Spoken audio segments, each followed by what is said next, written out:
Once Upon a Time, a short story by Nadine Gordimer.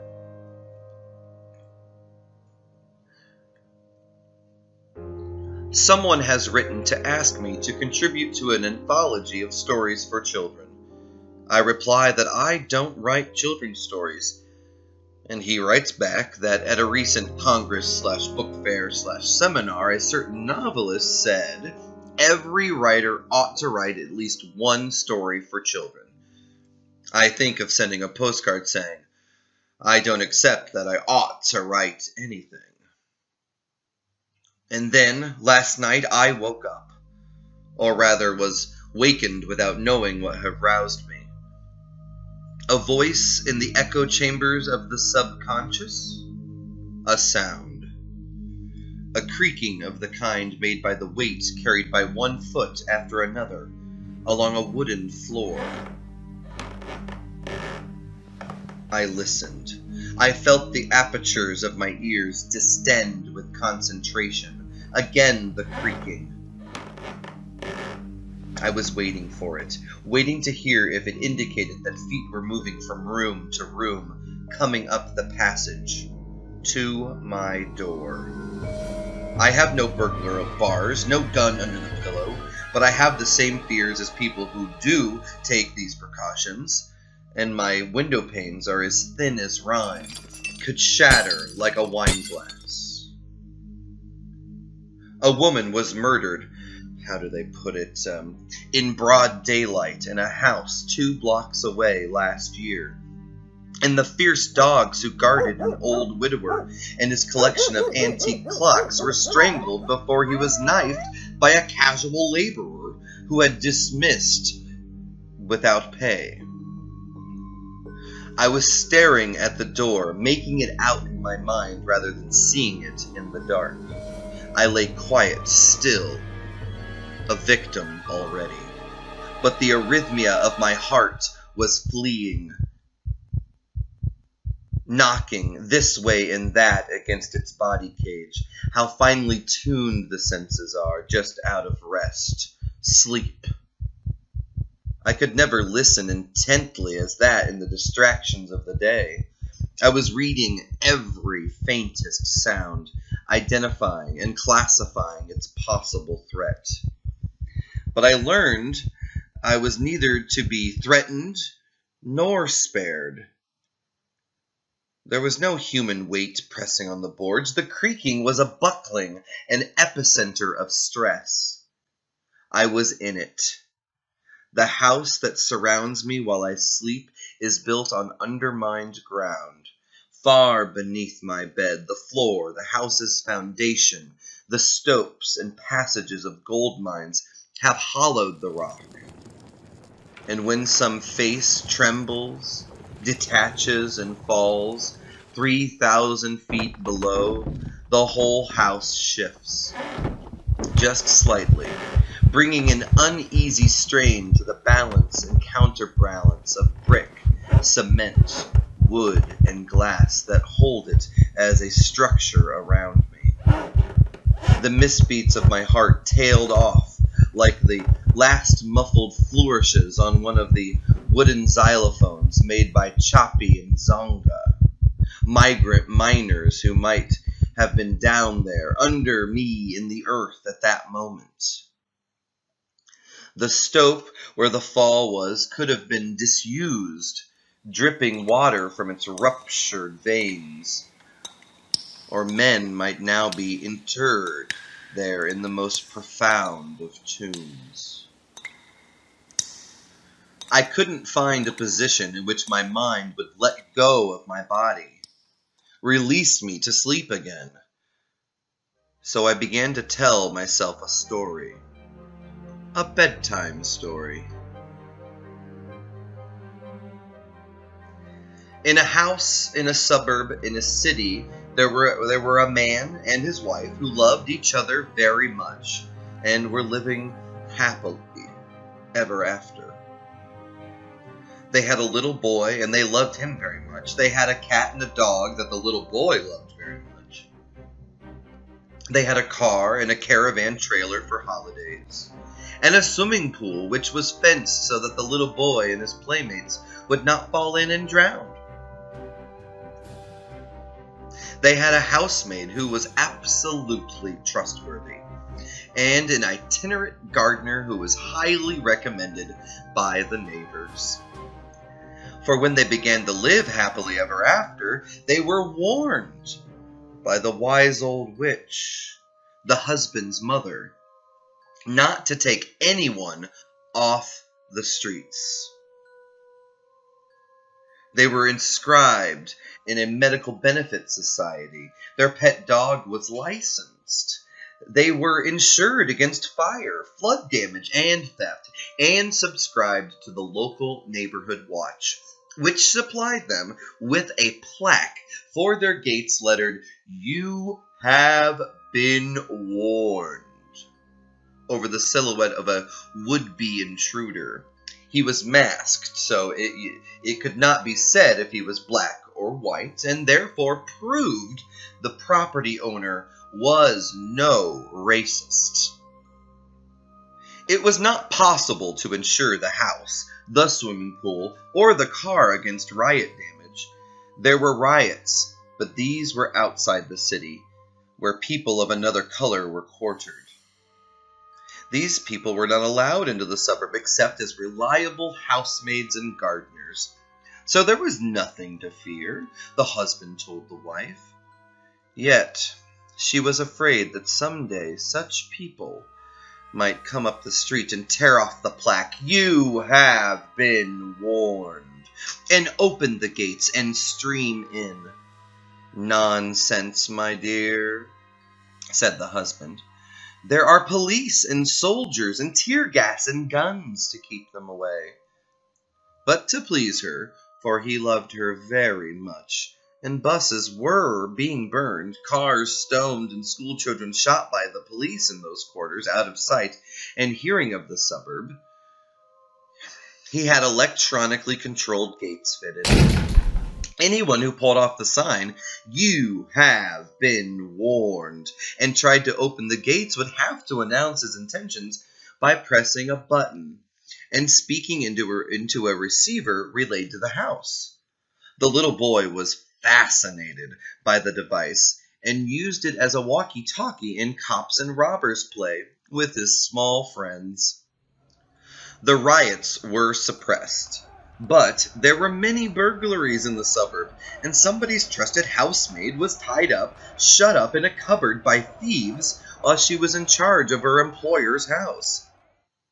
The trusted housemaid of the man and his wife and little boy was so upset by the misfortune befalling a friend left, as she herself often was, with responsibility for the possessions of the man and his wife and the little boy, that she implored her employers to have burglar bars attached to the doors and windows of the house, and an alarm system installed.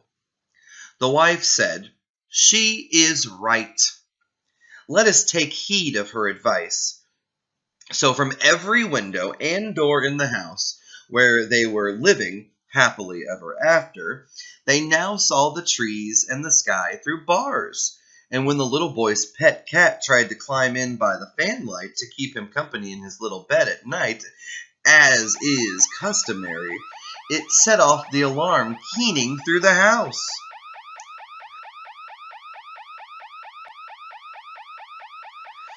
The alarm was answered, it seemed, by other burglar alarms in the other houses that had been triggered by pet cats or nibbling mice. The alarms called to one another across the gardens in shrills and bleats and wails that everyone soon became accustomed to, so that the din roused the inhabitants of the suburb no more than the croak of frogs and musical grating of cicadas' legs.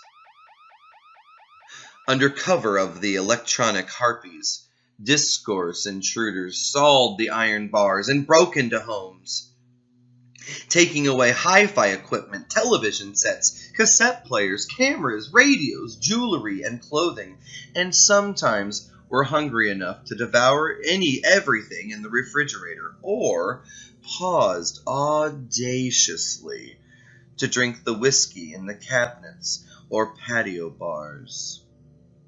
Insurance companies paid no compensation for single malt, a loss made keener by the property owner's knowledge that the thieves wouldn't even have been able to appreciate what it is they were drinking.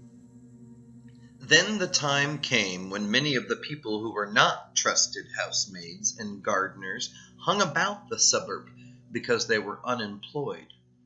Some importuned for a job, weeding or painting a roof, anything, base, madame. But the man and his wife remembered the warning about taking on anyone off the street. Some drank liquor and fouled the street with discarded bottles. Some begged, waiting for the man or his wife to drive the car out of the electronically operated gates.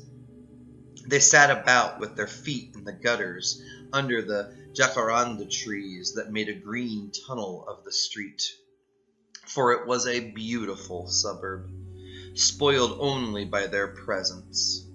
And sometimes they fell asleep, lying right before the gates in the midday sun. The wife could never see anyone go hungry. She sent the trusted housemaid out with bread and tea, but the trusted housemaid said these were loafers and tootsies who would come and tie her up and shut her in a cupboard. The husband said, "She's right. Take heed of her advice. You only encourage them with your bread and tea. They are looking for their chance." And he brought the little boy's tricycle from the garden into the house every night, because if the house was surely secure once and locked with the alarm set, someone might still be able to climb over the wall or the electronically closed gates into the garden. "You are right," said the wife. "Then the wall should be higher." And the wise old witch, the husband's mother, paid for extra bricks as her Christmas present to her son and his wife. The little boy got a spaceman outfit and a book of fairy tales. But every week there were more reports of intrusion. In broad daylight, in the dead of night, in the early hours of the morning, and even in the lovely summer twilight. A certain family was at dinner while the bedrooms were being ransacked upstairs. The man and his wife, talking of the latest armed robbery in the suburb, were distracted by the sight of the little boy's pet cat effortlessly arriving over the 7-foot wall, descending first with a rapid bracing of extended forepaws down on the sheer vertical surface, and then a graceful launch, landing with swishing tail within the property. The whitewashed wall was marked with the cat's comings and goings, and on the street side of the wall were larger red earth smudges that could have been made by the kind of broken running shoes seen on the feet of unemployed loiterers that had no innocent destination. When the man and his wife and little boy took the pet dog for its walk round the neighborhood streets, they no longer paused to admire this show of roses or that perfect lawn. These were hidden behind an array of different varieties of security fences, walls, and devices. The man, wife, little boy, and dog passed a remarkable choice. There was the low-cost option of pieces of broken glass embedded in cement along the top of walls. There were iron grills ending in lance points. There were attempts at reconciling the aesthetics of prison architecture with Spanish villa style. Spikes and painted in pink. And with the plastic urns of neoclassical facades, 12-inch pikes, finned like zigzags of lightning and painted pure white. Some walls had a small board affixed, giving the name and telephone number of the firm responsible for the installation of the devices.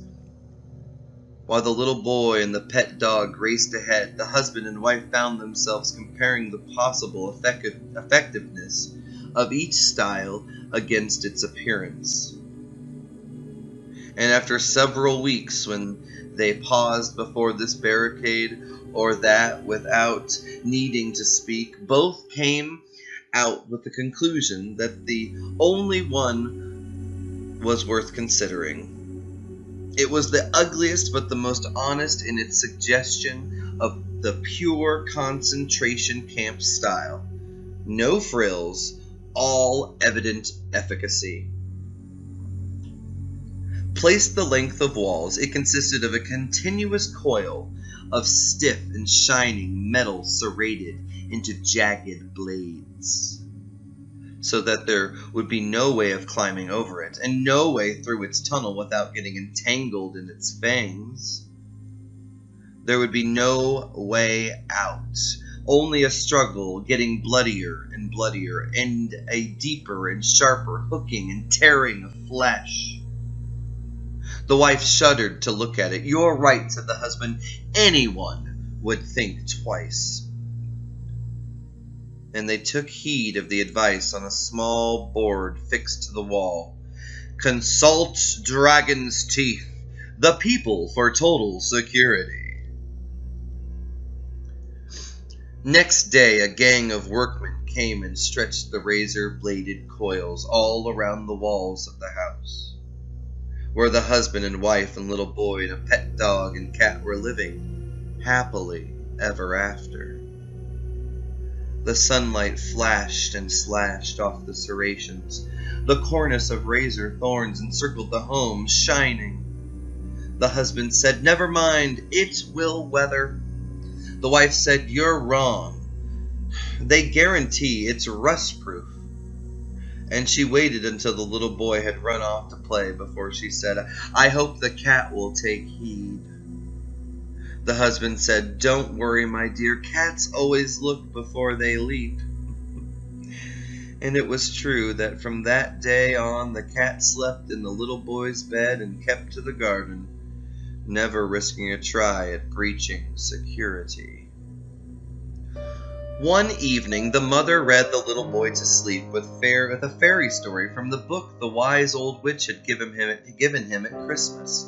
Next day, he pretended to be the prince who braves the terrible thicket of thorns to enter the palace and kiss the sleeping beauty back to life.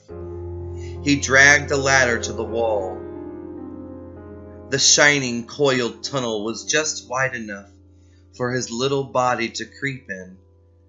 And with the first fixing of its razor teeth in his knees and hands and head, he screamed and struggled deeper into its tangle. The trusted housemaid and the itinerant gardener, whose day it was, came running, the first to see and to scream with him. The itinerant gardener tore his hands, trying to get at the little boy.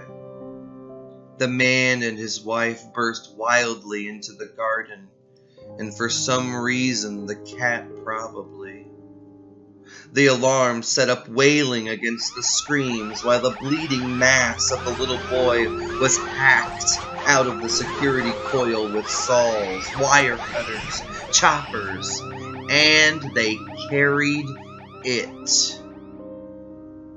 The man, the wife, the hysterical trusted housemaid, and the weeping gardener